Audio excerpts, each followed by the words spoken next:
Salut à tous, Bonjour tout le monde. bienvenue pour ce tout nouveau podcast Silver Screen dédié à une série emblématique des années 1990, Sliders, les mondes parallèles.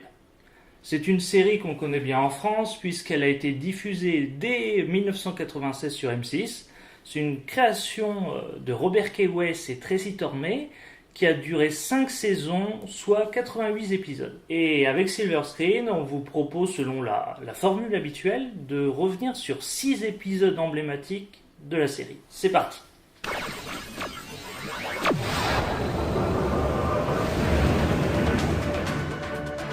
Le monde selon les mondes. Queen Mallory a trouvé le moyen de voyager entre différentes terres parallèles.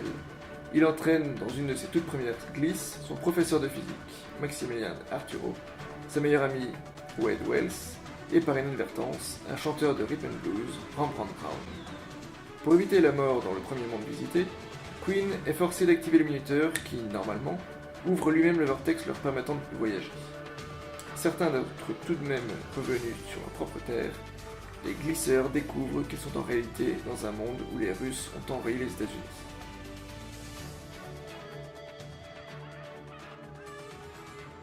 Donc, cet épisode pilote de Sliders, Le monde selon Lénine, a pour principal objectif de nous poser les bases de cette aventure qui débute, et notamment à ce concept original qui est le voyage entre les mondes, voyage interdimensionnel sur des terres différentes, où en fait des événements dans le temps, des événements marquants, ont été légèrement différents de ce que nous on a pu connaître, et qui de ce fait ont changé, altéré la réalité, et font qu'on se retrouve sur un monde différent, ici en l'occurrence un monde où cette fois-ci ce sont les Russes qui ont gagné la guerre de Corée et qui font qu'on a les États-Unis qui sont sous le contrôle des Russes. Et donc cet épisode-là, notamment c'est donc un épisode pilote, qui comme beaucoup d'épisodes dans les années 90, a un format un peu particulier, un format de type double épisode, avec également le générique qui ici n'est pas le générique emblématique qu'on verra par la suite au début de chacun des épisodes. Ici on a un générique plutôt sobre, c'est en découvrant la chambre de Queen où on a les noms qui apparaissent, sur une musique un peu plus douce, un peu plus du style des téléfilms. Oui, une musique un peu moins marquante que celle qui va venir après. Et d'ailleurs, le ton lui-même de l'épisode est aussi différent du reste de la série, parce qu'il y a beaucoup plus de mystère dans la première partie, justement avant que toute cette histoire de voyage dans les mondes parallèles démarre vraiment. On a plus un petit côté mystérieux, suspense. Mais il y a malgré tout une belle part accordée à la comédie. Oui.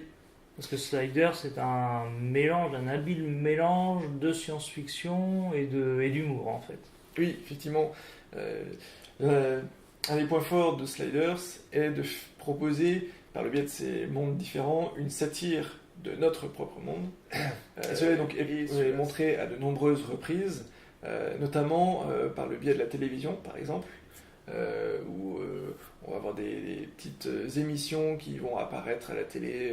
Ici, là, on a le cas d'un avocat qui présente justement, qui fait une pub pour pouvoir aller chercher les clients. C'est ça. Oui, je peux vous faire acquitter de n'importe quoi. Rose Jekele, qu'on retrouvera dans d'autres épisodes par la suite. Et c'est vrai que cet épisode pilote dans le ton me fait aussi beaucoup penser à Retour vers le futur, par certains aspects. On est sur de la science-fiction, mais en même temps on ne se prend pas trop au sérieux en fait. C'est vrai. D'autant plus que ce qui apporte beaucoup à ce côté comique, c'est le personnage de Rembrandt, puisque lui, il tombe vraiment comme un cheveu sous la soupe. Oui. C'est-à-dire que lui, il passait vraiment par là, il passait dans la rue à côté au moment où ils ont activé le vortex, qui a fait qu'il s'est fait aspirer dedans, et il se retrouve, bien malgré lui, embarqué dans toute cette aventure.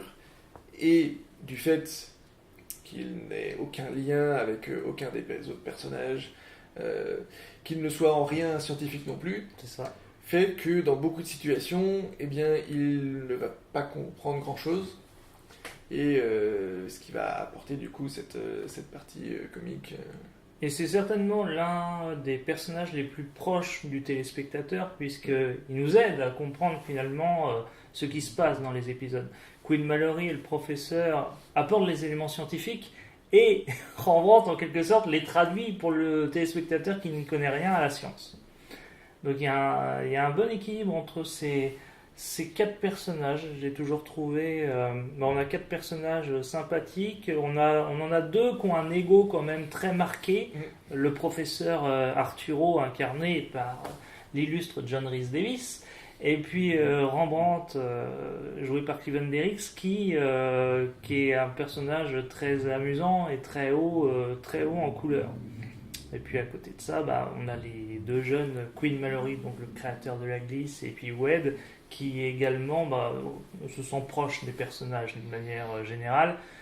Et dans leurs échanges, ce qui est toujours intéressant, c'est qu'ils sont jamais trop d'accord. Du coup, on peut facilement prendre parti pour l'un ou pour l'autre. C'est ça, c'est vrai qu'ils sont très complémentaires. On a toutes sortes de caractères et aussi toutes sortes d'âge, ce qui fait que c'est beaucoup plus facile justement d'interpeller n'importe quel spectateur, parce que certains vont plutôt se retrouver dans le personnage de Queen, d'autres dans le personnage de Wade, d'autres dans le personnage du professeur, etc. Et ce qui permet de plus facilement capter le public. Et notamment, ce qui est intéressant dans ce pilote, c'est le vortex en lui-même. Oui. Puisque on a eu beaucoup de séries un petit peu science-fiction, dirons-nous, dans les années 90, mais les effets spéciaux étaient encore un peu balbutiants à l'époque. C'est ça. Et cette série-là, Sliders, avait l'avantage d'oser montrer vraiment des effets spéciaux grandiloquents, puisqu'on a quand même un vortex qui est magnifiquement représenté. Très bien modélisé. La série est sortie en fait juste après le film Stargate, et c'était une prouesse à la télévision de créer un vortex aussi réaliste. Stargate SG1 n'est sorti que 2 ans après Sliders. Et d'une manière générale, oui, ce qui avait toujours fait la qualité de cette série, c'était la place accordée justement aux effets spéciaux, aux images de synthèse. Je me souviens que lorsqu'elle a été diffusée pour la première fois à l'été 1996, on était tout de suite impressionnés. M6 rediffusait beaucoup d'anciennes séries télé. À cette époque-là, Sliders avait été proposé le mardi soir, et c'était Manimal qui diffusait juste avant. Donc l'écart technologique était assez important. Et tout de suite, on était épatés par ces effets de 3D en images de synthèse, très bien modélisés pour l'époque, il faut le dire.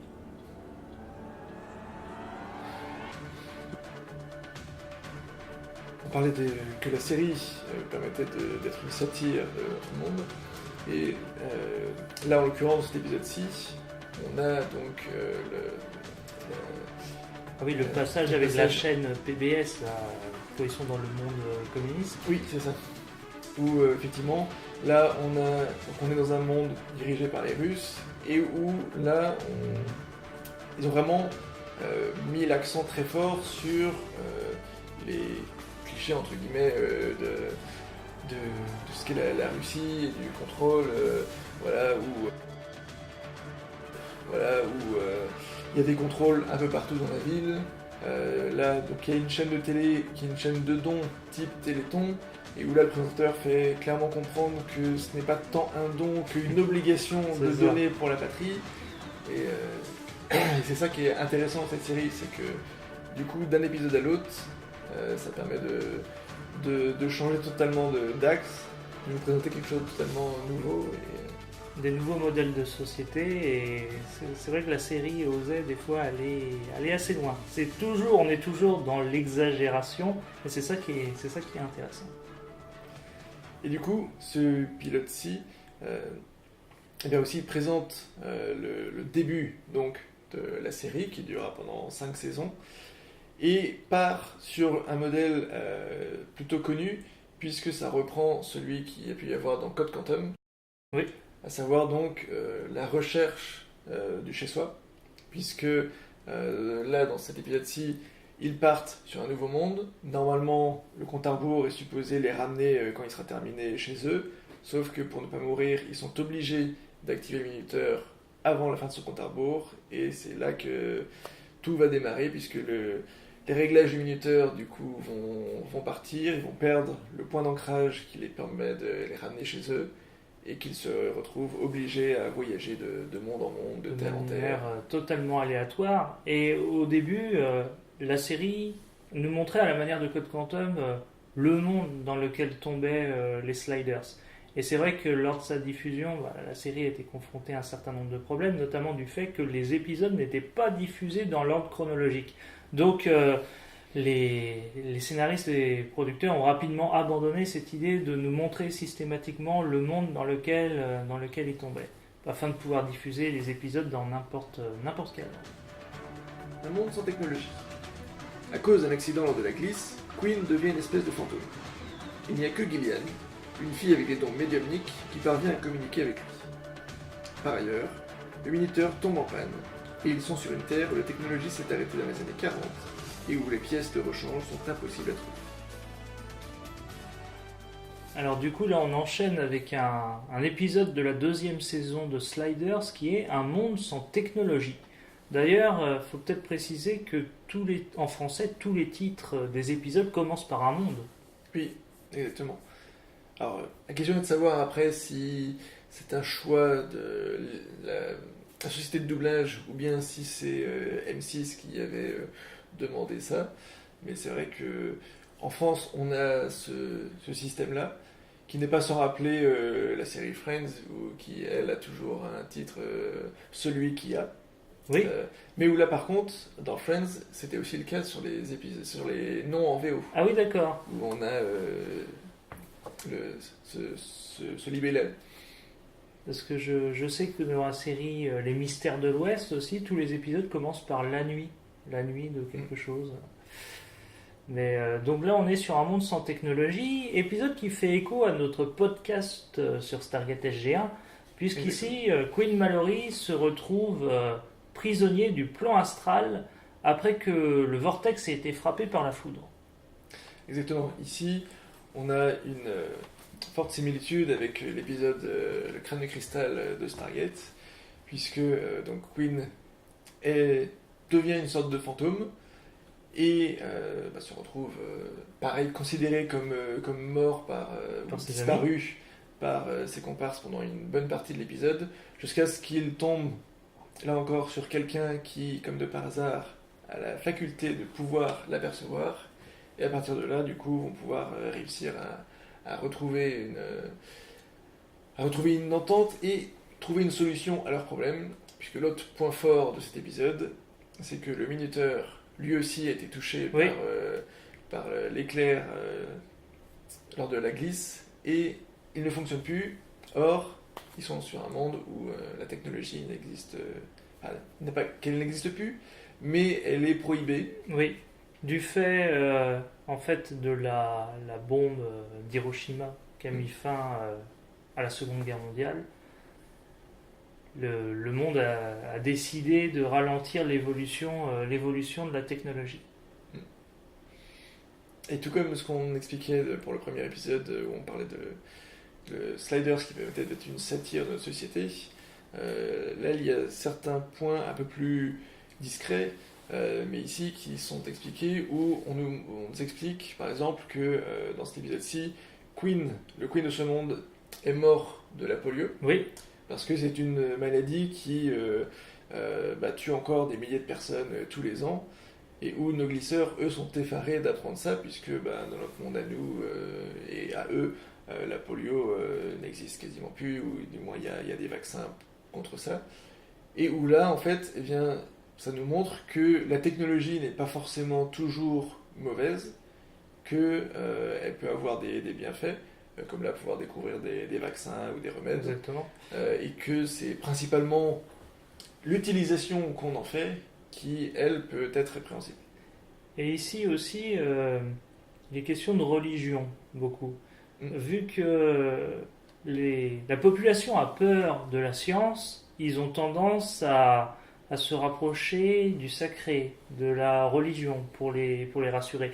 On voit d'ailleurs même un prêtre qui est traité comme une superstar à un moment. Oui. C'est assez amusant et c'est typiquement ce que peut proposer Sliders.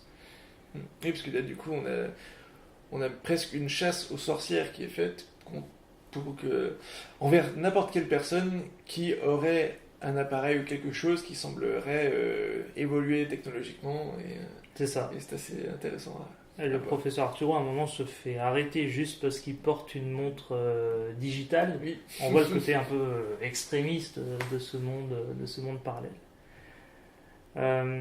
Alors toi, tu t'étais interrogé un petit peu sur le fonctionnement du minuteur. Oui, exact.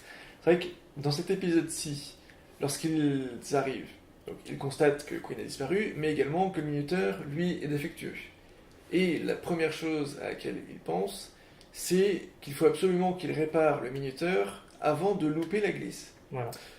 Sauf que pour moi, j'ai toujours considéré que le problème lié au fait de pouvoir louper la glisse, c'était parce que comme il y avait un temps qui était prédéfini au niveau du minuteur pour pouvoir revenir à la base et qu'il l'avait activé trop tôt dans le pilote, ce qui faisait que maintenant il voyageait de manière aléatoire, eh bien c'était le minuteur qui lui déterminait le moment où la glisse allait se faire. Et que à partir du moment où le minuteur ne fonctionne plus, tant qu'il fonctionne toujours plus, ils ne peuvent pas louper le coche. Tout à fait.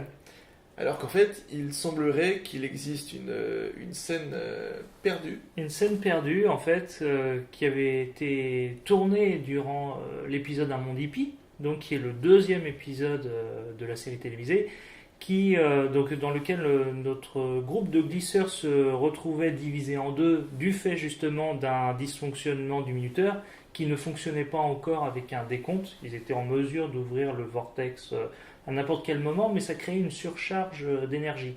Et dans cette scène coupée, Queen et le professeur faisaient des calculs scientifiques très poussés et finissaient à la conclusion que dans chaque monde, il y avait une fenêtre d'opportunité, un moment très précis pour accéder au passage qui nécessitait le moins d'énergie possible pour le minuteur.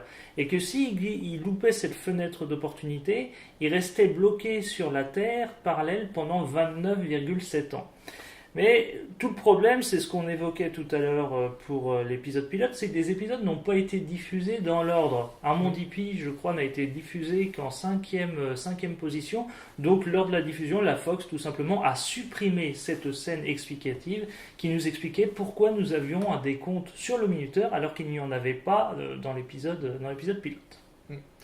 Et du coup, cette scène-là est pourtant assez cruciale, puisque c'est celle qui explique pourquoi ils sont aussi paniqués de louper la glisse alors que le minuteur ne fonctionne pas et que du coup il n'y a pas de décompte. C'est ça, exactement.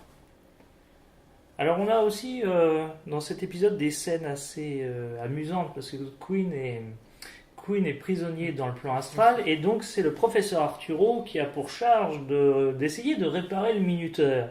Et en fait, ce monde étant bloqué aux années 40, il ne dispose pas de tous les outils pour le réparer. Et il y a quelques scènes où il s'emporte comme il a l'habitude de le faire.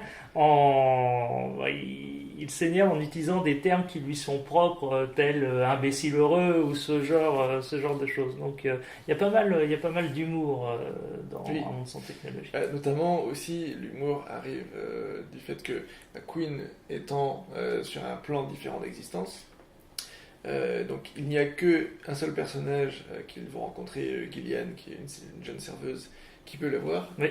Et où, alors il n'y a pas beaucoup de scènes, mais il y en a quelques-unes où on la voit en train de parler toute seule, puisque elle parle à Queen, mais Queen à ce moment-là n'est pas représentée à l'écran, du coup on la voit pas. Et ça amène un petit côté comique du fait qu'on a l'impression soit qu'elle est folle ou soit qu'elle... Un peu à la sauce Code Quantum en fait, quand C'est ça. Sam Beckett s'adresse à Hal et que les gens ne voient pas à qui s'adresse Sam Beckett.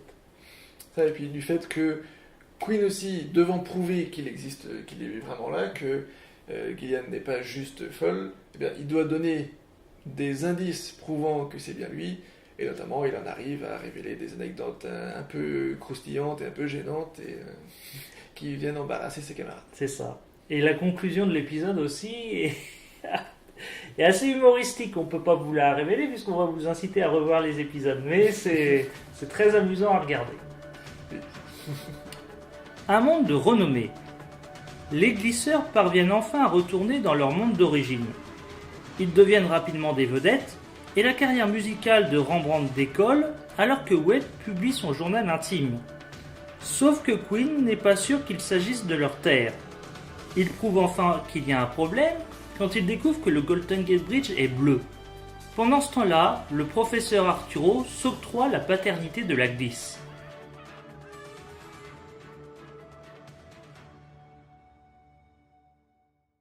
Alors on enchaîne sur un épisode exceptionnel de la deuxième saison, Un monde de renommée, réalisé par le fils de Leonard Nimoy, Adam Nimoy.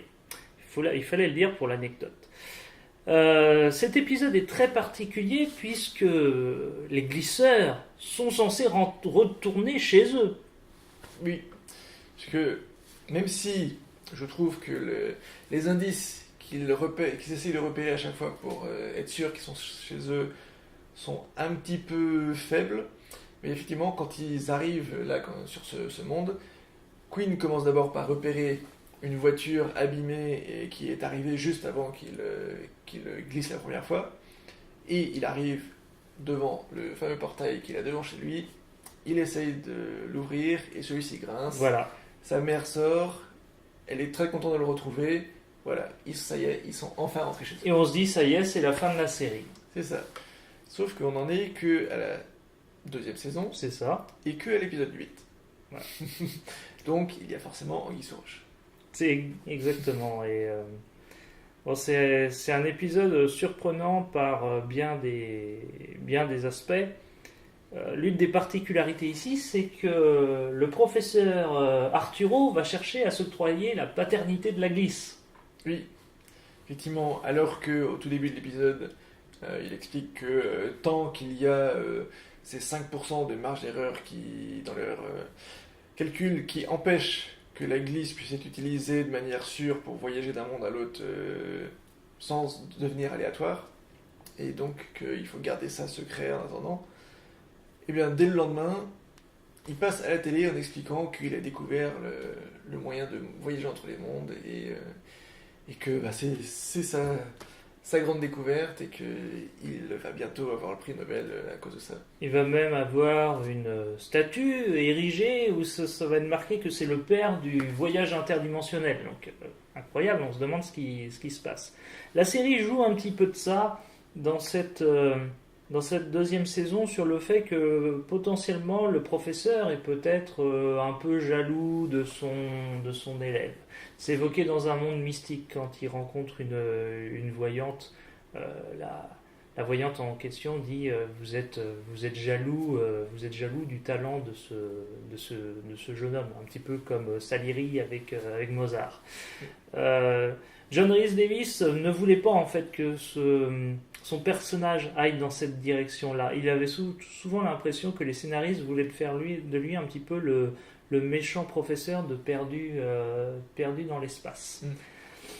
Donc on peut se poser la question, est-ce que le professeur Arturo est en train de se retourner, de basculer? Est-ce qu'il était vraiment honnête dès le début? Et puis les amis de Queen en fait ont un comportement aussi assez étonnant puisque Wade se met du coup à publier son journal intime où elle décrit en fait les différents mondes qu'ils ont visités, et Rembrandt de son côté reprend sa carrière et profite de cette opportunité pour faire décoller sa carrière.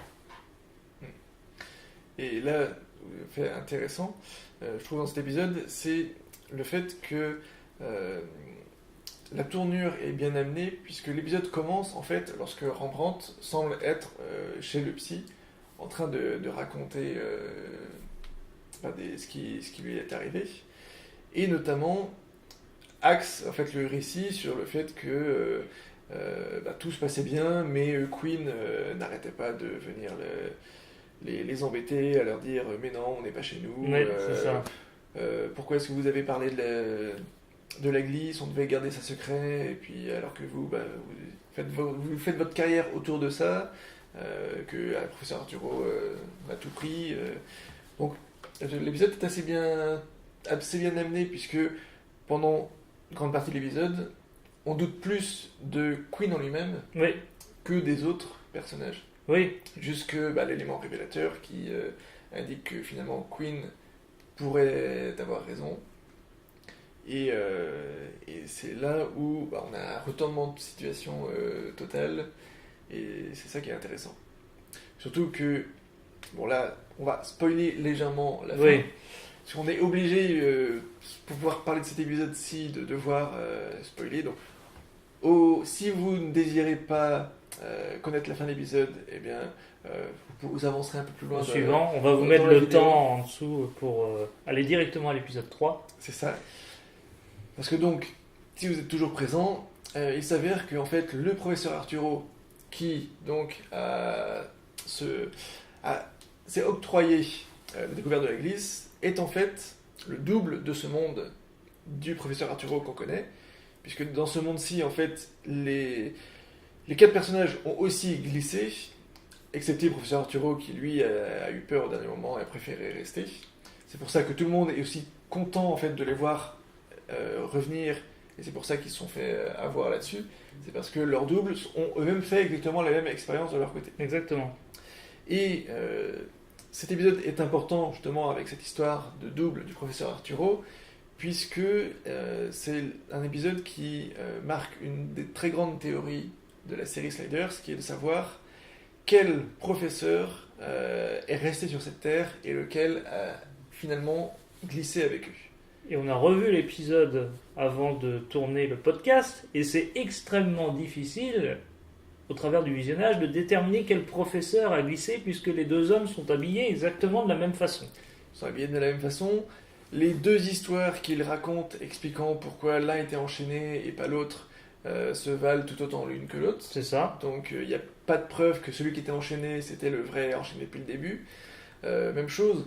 Même la réalisation a fait exprès de laisser le flou total, puisque lors de l'altercation qu'il y a à la fin de l'épisode, eh bien, ils se battent tous les deux, donc cas classique pour essayer de faire perdre qui est qui. Sauf qu'il y a des plans où on voit les glisseurs qui sont devant le vortex et qui sautent, et où du coup le combat continue. Ce qui fait que lorsque la caméra revient sur les deux professeurs, eh ben, on n'a aucun moyen de savoir lequel est lequel. Ici, ce qui est intéressant, c'est que dans la technique pour représenter donc, ces deux doubles, c'est que généralement on avait des plans assez basiques où on évitait les contacts entre les différents doubles.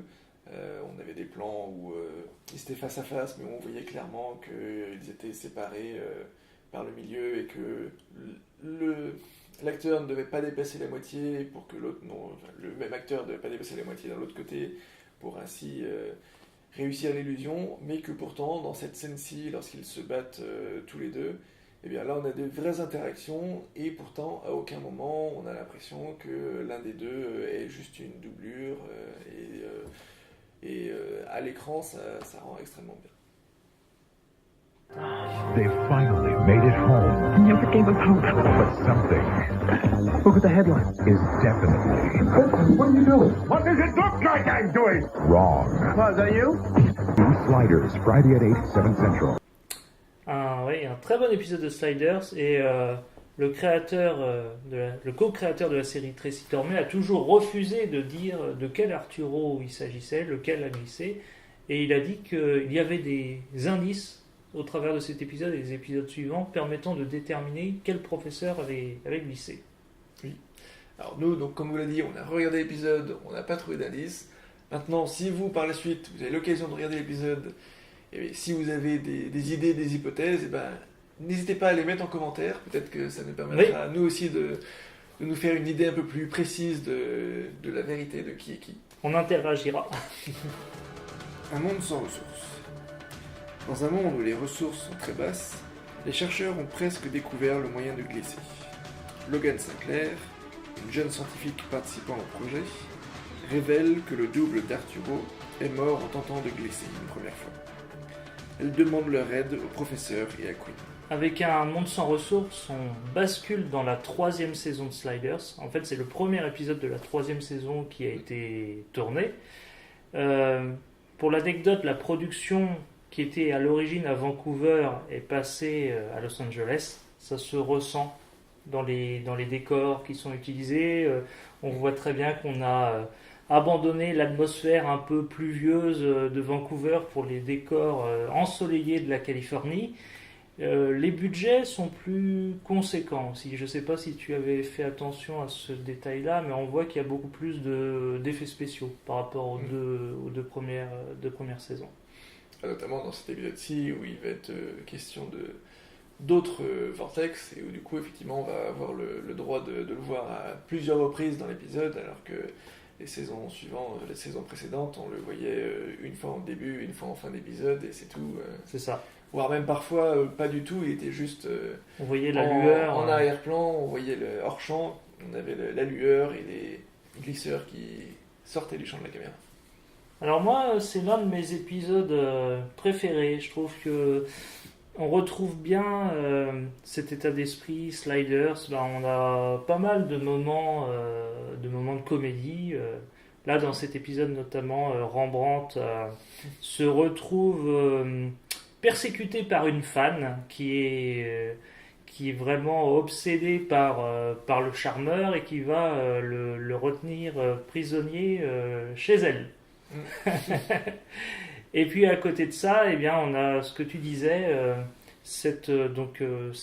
on a le personnage de Logan Sinclair ici qui est introduit et qui mène des expérimentations pour un laboratoire sur la glisse. Oui. Mais à des fins un peu suspectes. Un peu suspectes, mais là ce qui est intéressant de voir, c'est que ça apporte une once entre guillemets d'espoir pour les glisseurs, puisque ils arrivent à relativement contrôler les vortex qu'ils ouvrent et à envoyer des objets qui reviennent. Un peu comme les toutes premières expériences que faisait Quinn dans son sous-sol, où il envoyait un ballon de basket et puis quelques minutes plus tard, il revenait. Le seul souci, c'est que eux, tout ce qu'ils envoient revient compacté et carbonisé. C'est ça. Donc Quinn va à ce moment-là pouvoir les aider justement à faire que les objets quand ils reviennent soient en bon état. Mais aussi, compte tenu qu'ils utilisent un système de détection de photons pour repérer justement les vortex qui s'ouvrent, eh bien ça apporte des nouvelles pistes pour Quinn et le professeur sur la façon de pouvoir retrouver les coordonnées de leur Terre notamment, et du coup peut-être une meilleure chance de rentrer un jour chez eux. Une lueur d'espoir en tout cas. Oui, on est ici dans un épisode très intéressant où on nous décrit un monde qui s'avère un peu proche de notre monde d'aujourd'hui, où il est question des ressources naturelles, de l'épuisement des ressources naturelles. Et on voit ici que l'épuisement des ressources naturelles conduit au développement de nouvelles technologies. Oui. Ce qui est intéressant à noter, c'est que par exemple, ce qui peut faire sourire quand on voit l'épisode, mais qui, un peu à la manière des séries de type Star Trek, où les innovations technologiques qu'ils avaient, eh bien, on les retrouve maintenant dans notre monde. Eh bien, dans cet épisode-ci, par exemple, donc diffusé dans les années 90, on voit des hommes d'affaires qui n'ont pas de voiture pour se déplacer, et où se déplacent, alors qu'ils sont en costard cravate avec leur attaché case, en skateboard.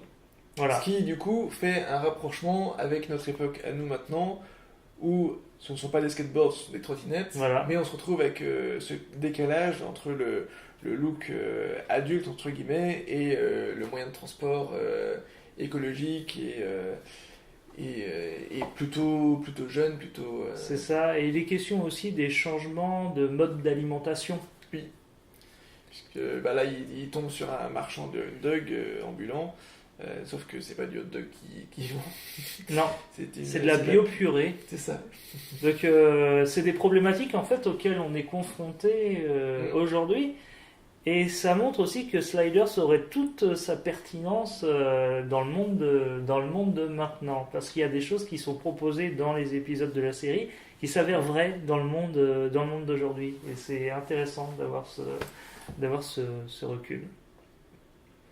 Alors ici, le concept des doubles est utilisé à son paroxysme. Les questions du double du professeur Arturo qui est mystérieusement mort. Et d'autres doubles émergent dans l'épisode. Oui. Je ne sais pas si on va le révéler ici, mais on a un double de Wade Wells qui apparaît dans l'épisode. Et petit spoiler, vous pouvez zapper si vous voulez, mais on va également se retrouver confronté au double féminin de Queen Mallory. Oui, puisque effectivement le personnage de Logan Sinclair va se révéler être le double. Elle s'appelle en réalité Logan Mallory. Elle a juste changé son nom de famille lorsque sa mère s'est remariée. Et du coup, Queen ne le comprend pas. Et c'est là où le professeur va lui révéler que finalement, ce qui différencie un homme d'une femme, c'est juste un seul chromosome, le chromosome X ou Y, qui fait que du coup on a un homme ou une femme.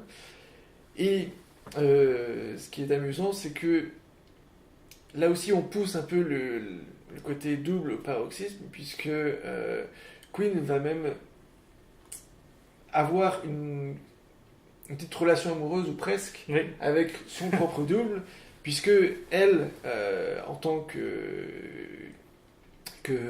femme, et cherchant absolument à utiliser toutes les connaissances que Queen et le professeur ont sur la glisse pour résoudre leurs problèmes, va être amenée à essayer de le faire rester, alors que pourtant ils ne sont supposés rester que 32 heures sur ce monde-là. Oui, tout à fait. Et du coup, en 32 heures, c'est pas assez long pour qu'il puisse tout corriger. Donc elle va essayer de le séduire pour le faire rester plus longtemps, et jusqu'à l'embrasser lui-même. Donc, oui. Ce qui perturbe encore plus Queen lorsqu'il découvre que c'est son double, forcément. Oui, parce que dans l'épisode, il se pose des questions, parce elle termine systématiquement ses phrases. Ils sont toujours sur la même longueur d'onde, et il a l'impression que ça lui était jamais véritablement arrivé. Oui, du coup, lui, il est persuadé d'avoir trouvé son âme sœur, même si elle vit sur un autre monde, et où il sait que ça se fera pas, mais... Alors qu'en fait, c'est juste parce que il pense de la même façon qu'elle, ou elle pense de la même façon que lui, et c'est ça qui explique le tout. Et pour parler trucage, on a une scène aussi qui est pas mal réalisée, là, qui se situe à la fin de l'épisode, où Logan Sinclair menace Wade Wells, et on voit la balle un peu à la manière du bullet time, avant le bullet time en fait, qui sort du revolver, arrive au ralenti, et réabsorbé par le vortex. Je me souviens que ça m'avait surpris à l'époque. Donc un épisode qu'on vous recommande hautement. Un monde retrouvé. Les glisseurs sont transportés dans les années 80, et Queen Mallory se retrouve face à lui-même, alors qu'il était encore un enfant timide et peureux, que ses camarades avaient pris pour tête de turc. Un monde retrouvé. C'est pour Sliders un épisode important, écrit par le co-créateur de la série, Tracy Tormey, qui est très axé sur le personnage de Queen, mais aussi du professeur.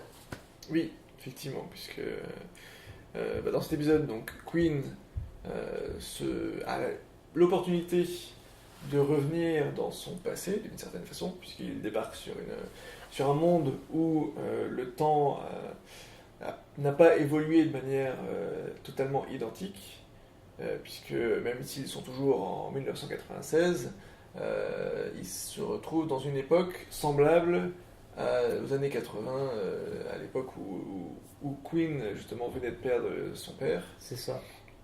Et du coup, déjà, il est affecté par le fait de réassister à l'enterrement de son père, mais aussi, il va lui revenir en mémoire un événement tragique arrivé aussi à cette période, et va à ce moment-là tout faire pour protéger son jeune lui de cet événement-là et essayer de corriger cette erreur qu'il a marquée lui pendant très longtemps.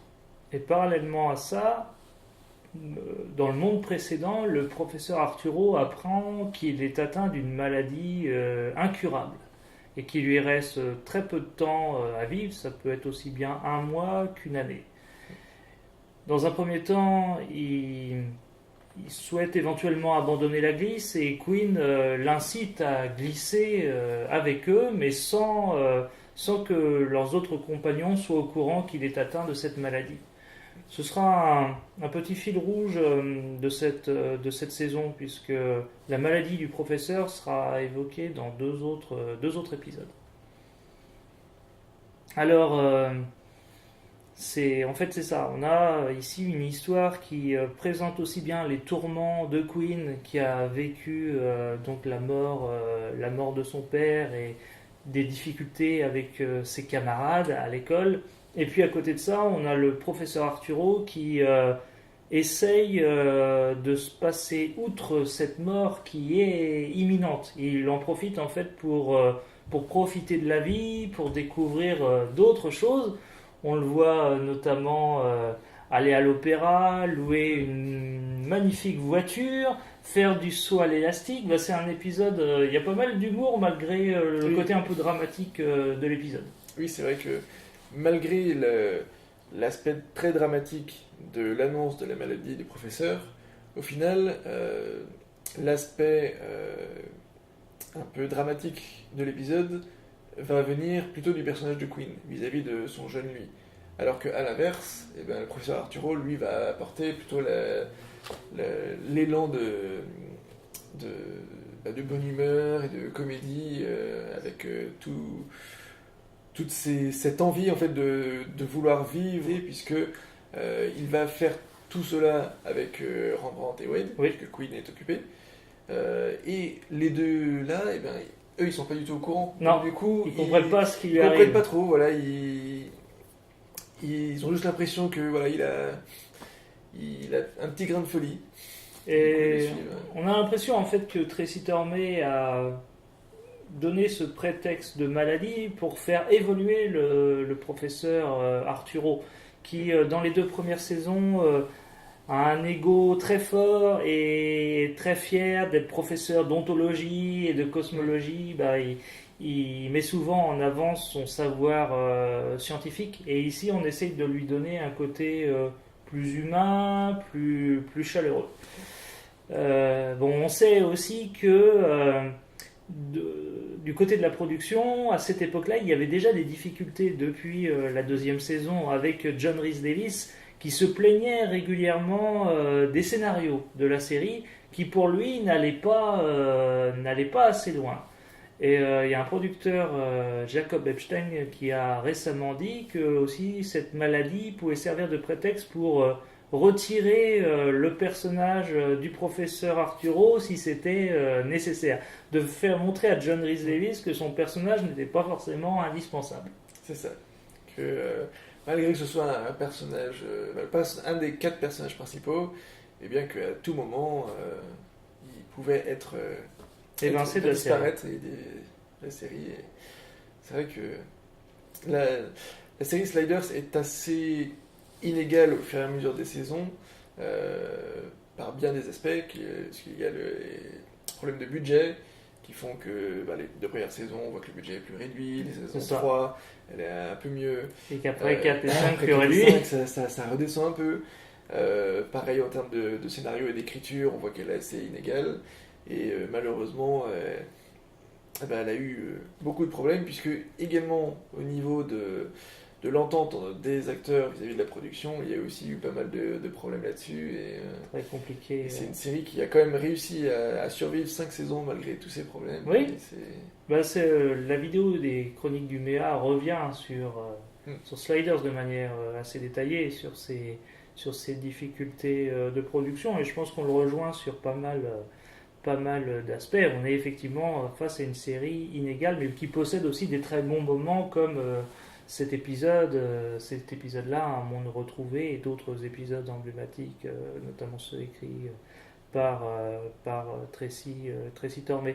Après, on parlait tout à l'heure d'un monde sans ressources. On voit souvent que dans Sliders, on lance des pistes, mais qu'on va jamais jusqu'au bout parce que les équipes de production changent, parce qu'il y a des conflits de production. Sliders a été diffusé à une époque où c'est la télévision qui décidait de tout finalement. Elle aurait peut-être plus sa place aujourd'hui. Mais on est là dans un épisode emblématique de la série, incontestablement.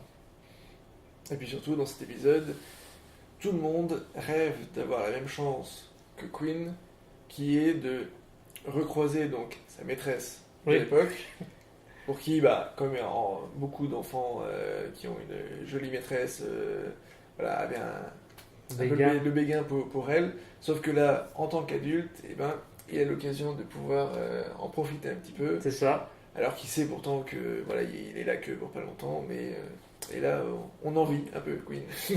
Même si par la suite on peut imaginer que ça peut entraîner une situation complexe. C'est ça. Dans la relation, pour son jeune lui qui reste. Puisque à toute fin, quand il part, il révèle quand même qu'il s'appelle Quinn. Alors sans expliquer qui il est, mais du coup ça peut perturber un peu la maîtresse, sachant que ça rejoint un peu aussi ce qu'on a pu avoir à la fin d'un monde de renommée, où bien souvent les glisseurs, quand ils arrivent dans un nouveau monde, il leur arrive plein d'aventures, mais on pense rarement aux répercussions que leur présence peut avoir. Oui. Puisque là, le fait qu'à la toute fin, il a eu l'impression d'être un peu comme un ange gardien qui débarque pour aider le jeune Quinn. Mais à toute fin, quand il s'en va, la maîtresse, elle le voit partir, donc elle voit bien qu'il disparaît dans un vortex. Et on peut se demander quelle va être la suite de la vie de cette femme, parce que c'est quelque chose quand même d'assez anodin. Oui. Enfin, de pas anodin, justement. Et de la même façon, le psychiatre qui avait écouté le récit de Rembrandt dans un monde de renommée et qui était persuadé d'être tombé sur un cas vraiment grave de schizophrénie, enfin pas de schizophrénie, mais je sais plus le terme technique qu'il a utilisé, mais en gros qu'il avait trouvé quelqu'un vraiment, vraiment fou, persuadé de ce qu'il pensait. Et bien c'est lui qui, en voyant les glisseurs s'enfuir dans le vortex, qui finit lui-même par avoir des propos délirants, ou du moins jugés délirants, et qui se retrouve enfermé dans un hôpital psychiatrique. Oui, et c'est vrai que d'une manière générale, les glisseurs ne reviennent pas dans les mondes qu'ils ont visités. C'est arrivé une fois ou deux du fait du nouveau minuteur qu'ils auront par la suite, qui permettra de stocker les coordonnées des mondes parallèles, mais généralement, ils sont juste de passage, et on ne sait pas du tout ce qu'il advient des mondes visités. Et c'est là tout le fait. Un monde de pyramides. Les glisseurs interrompent une cérémonie aux abords d'une pyramide. Quinn est blessé et emmené à l'hôpital, où il sera finalement déclaré mort. Wade, Rembrandt et le professeur décident alors de glisser sans lui, mais lorsqu'ils ouvrent le vortex, un monstrueux scarabée géant est libéré, et ils se retrouvent prisonniers avec lui dans la pyramide. Donc, dernier épisode de notre sélection, un épisode que tu as choisi, Maxime, qui est particulier. Oui, effectivement, puisque cet épisode-ci va marquer un tournant, entre guillemets, dans Sliders, puisque c'est la toute première fois où ils vont laisser passer délibérément la fenêtre d'ouverture de la glisse. Donc ils vont ne pas glisser et techniquement rester coincés pendant 29 ans sur ce monde-ci. Mais heureusement pour eux, c'est un monde où la glisse existe, du moins réservée à une élite, mais elle existe, et où ils vont acquérir un tout nouveau minuteur qui va dans un premier temps leur permettre de continuer leur périple, mais qui par la suite, ce minuteur pouvant enregistrer les différentes coordonnées des mondes visités, va pouvoir du coup les aider à plus facilement retourner chez eux. Oui, ça marque une étape dans l'évolution de la technologie de la glisse, où on avait ce minuteur fabriqué par Quinn juste à partir d'un téléphone portable à la base, qu'il avait bidouillé. Il avait réussi à en créer une machine pour ouvrir des vortex. Et puis là, il se retrouve avec un matériel plus sophistiqué, qui on découvrira dans les saisons suivantes, un appareil qui est alimenté par des cristaux, en fait. Donc plus complexe à réparer par rapport à ce qui avait été fait dans un monde sans technologie. D'ailleurs, je te coupe. Comme quoi, il semblerait que la technologie égyptienne et les cristaux, c'est quelque chose de très commun, puisque c'est également la technologie utilisée par les Goa'uld dans Stargate. dans Stargate. Exactement. Allez, on voit des liens entre Sliders et Stargate, si on regarde bien. Et on est dans une période où la série évolue, on le ressent. C'est une période où Sliders propose moins d'Uchronie, donc d'histoire où on a un fait historique différent qui donne naissance à un monde alternatif. Là, on est plus sur des épisodes orientés vers des histoires de monstres. Là, on a un scarabée géant, par exemple. Donc on est dans un tournant dans la série. Là, il y a également une expérience qui est menée autour de la mort, où Quinn Mallory va être vidée de son sang et se retrouver dans l'au-delà. Donc apparemment, il y a un tunnel de glisse dans l'au-delà. Et va se retrouver face à son père, qui ici est incarné par un autre acteur.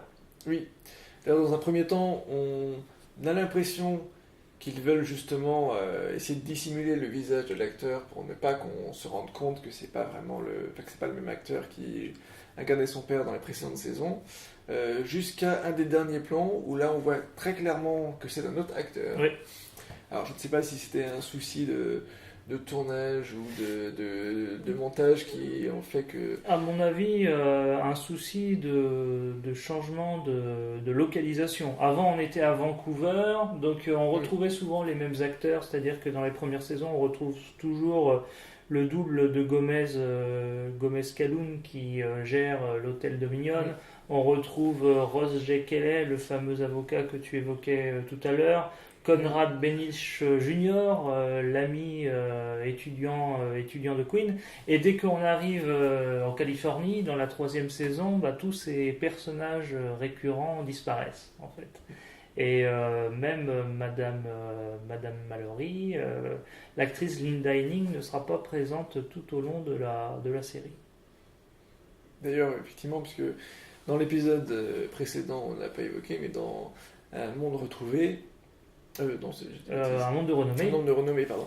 Eh bien, il pense être retourné sur un monde, mais l'actrice qui incarne la mère de Quinn n'est pas la même. Oui. Donc, ce qui, du coup, en tant que spectateur, nous donne, l'impression qu'effectivement... Ils sont pas chez eux. Ils sont pas chez eux. Sauf que, pour leur univers, si, c'est juste un changement d'acteur qui est assez courant dans le monde de la télévision. Au monde de la télévision et des séries à cette époque-ci, et qui, de nos jours, est un peu plus perturbant, puisque ça arrive quand même beaucoup moins souvent. Oui. Après, c'est arrivé aussi au cinéma, et même dans de grandes sagas cinématographiques, par exemple dans Retour à le futur. Jennifer, la petite amie de Marty McFly, n'est pas jouée par la même actrice dans le premier film et dans les 2 volets suivants. Exact. Et puis on a eu aussi le cas dans Iron Man, où c'est le personnage de James Rhodes qui a été changé entre le Iron Man 1 et les suivants. Tout à fait. Et donc, à la fin de cet épisode aussi, on a les glisseurs ouvrent le vortex avant 0, donc reprennent leur fameuse glisse aléatoire. Et on se retrouve face à un vortex d'un aspect un petit peu différent. Il semble surpris à la fin de l'épisode quand il voit le vortex s'ouvrir. C'est vrai que celui-ci, on ne retrouve pas... on retrouve l'aspect d'ondulation qu'on avait dans le premier, mais on ne retrouve pas ces teintes bleues. Oui, on est plus une couleur jaune un petit peu. C'est ça. Alors, on a déjà remarqué justement dans un monde sans ressources qu'effectivement tous les vortex n'étaient pas identiques, puisque la technologie qu'ils utilisaient, eux, rendait les vortex... Les vortex n'étaient pas circulaires, mais avaient une forme plutôt difforme, sans réelle forme, et étaient plutôt de couleur rouge-orangé. Donc il semblerait que cet épisode nous indique que la couleur du vortex dépend en fait de la technologie utilisée. L'autre point aussi à noter justement avec ce minuteur-là, pour rebondir un petit peu sur ce qu'on a expliqué avec l'épisode Un monde sans technologie et sur le questionnement que j'avais eu à l'époque sur pourquoi ils étaient inquiets du fait de louper la glisse mais que le minuteur ne fonctionne pas, c'est que là, le minuteur qu'ils trouvent a déjà un compte à rebours. Oui, et ils se demandent pourquoi. Ce qui nous paraît pas anodin, mais eux ils se disent pourquoi avoir un compte à rebours dans son propre monde. Sauf que si on suit la logique selon laquelle il y a une fenêtre d'opportunité qui permet la glisse, ça semble logique que le minuteur ait un compteur à ce moment-là. Oui. Mais je pense que c'est plus une histoire de facilité scénaristique pour expliquer que le moment présent, ils sont obligés d'activer le minuteur à ce moment-là, qu'en l'activant à ce moment-là, avant que le compte à rebours soit à 0, du coup, ça entraîne d'une certaine façon le même déréglage qu'il y avait eu avec le premier minuteur et qui explique qu'il continue à voyager encore de manière aléatoire. Et toute la difficulté en fait de Sliders, c'est que l'équipe de production et l'équipe de scénaristes a changé au fur et à mesure des saisons. Au début, c'était vraiment la création de Robert K. Weiss et Tracy Tormey.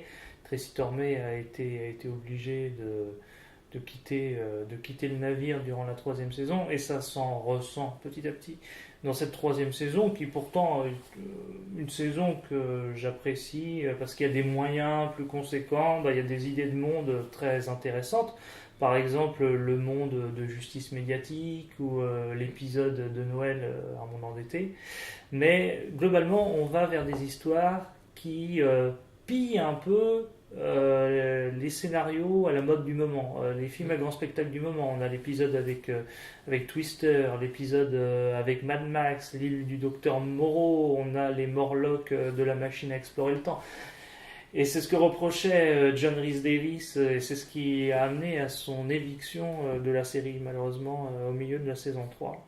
Oui, c'est ce qui va faire que dans Un monde d'Exode, justement, son personnage va disparaître au profit d'une nouvelle venue, plus exactement, puisque ce sera l'actrice Carrie Woorer qui viendra incarner donc, Maggie Beckett et qui ajoutera une petite dose de parité dans le groupe, puisque maintenant, suite à ça, ils seront à la fois deux hommes et 2 femmes à glisser, mais qui nous fera perdre le personnage du professeur Arturo, qui est quand même, je trouve, irremplaçable pour moi, et même si j'aime beaucoup le personnage de Maggie, les saisons suivantes avaient toujours un petit goût amer.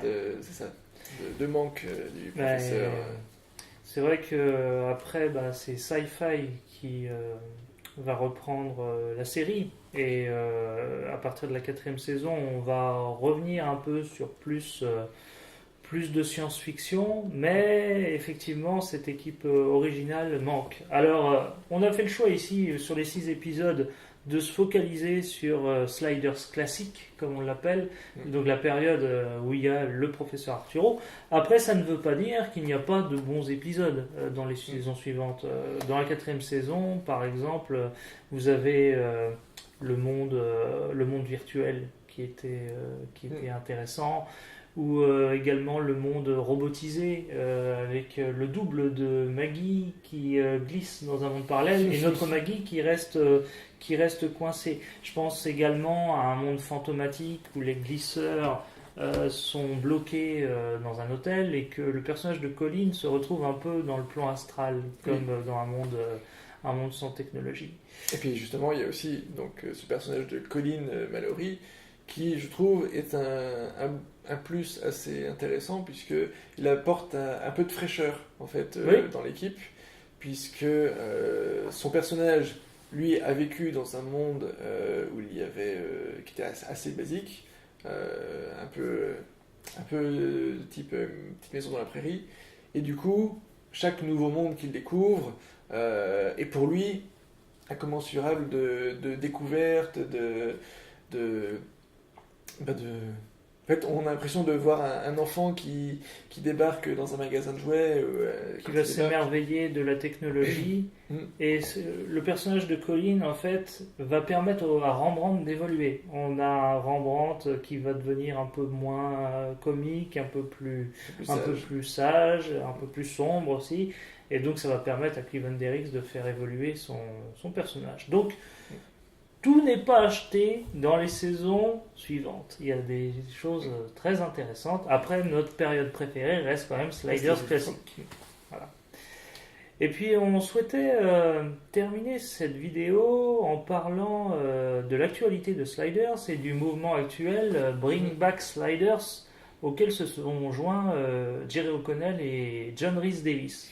Effectivement, parce que si vous suivez un petit peu les actualités sur les différents réseaux sociaux, vous avez peut-être eu vent de différentes interventions et interviews aussi bien de John Rhys Davies que de Jerry O'Connell, qui, eux, ont une véritable envie, une véritable motivation de faire revenir Sliders. Alors on ne sait pas encore sous quelle forme ce serait, mais peut-être un reboot. Une suite peut-être. Je ne sais pas si eux ils souhaitent jouer dedans. Peut-être qu'on pourrait avoir des liens quand même avec la série originale. Mais ils ont vraiment cette volonté-là. Et actuellement, la seule chose qui les bloque, c'est qu'ils ne savent pas qui détient réellement les droits de la série. Mais que si quelqu'un réussit à leur fournir cette information-là, eh bien, ils se feront une joie de relancer la machine. Et comme on le disait tout à l'heure, c'est une série qui peut avoir sa place à notre époque. Oui, très clairement. Et moi, je suis pour justement qu'elle revienne, même si... Beaucoup se plaignent un peu de cette mode qui est actuellement d'avoir des séries qui est reboot. On a MacGyver, Hawaii Five-0, ou Magnum maintenant plus récemment, ou Charmed dans le domaine plus fantastique. Mais je pense qu'un Sliders remis au goût du jour avec la participation, ou au moins la contribution de John Rhys Davies et de Jerry O'Connell, je pense que ça ne pourrait être que du bon. Donc vous l'aurez compris, soutenez Bring Back Sliders. Maxime, je te laisse l'honneur d'ouvrir le vortex et on vous dit à très bientôt. Au revoir.